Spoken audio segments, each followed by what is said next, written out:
Musim-musim hujan ni, kau dapat hidangan sup ringan tapi aromanya naik sampai ke hati, memang hilang terus penat seharian. Sup soto ayam rasam ni memang sedap, penuh rasa dan sesuai sangat jadi menu tengah hari atau makan malam.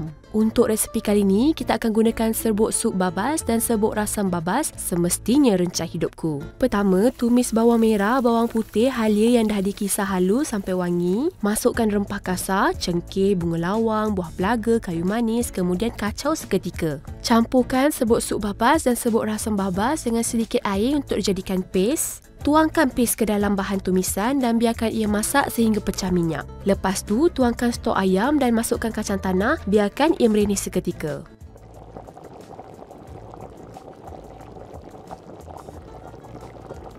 Perasakan dengan garam dan lada putih mengikut selera.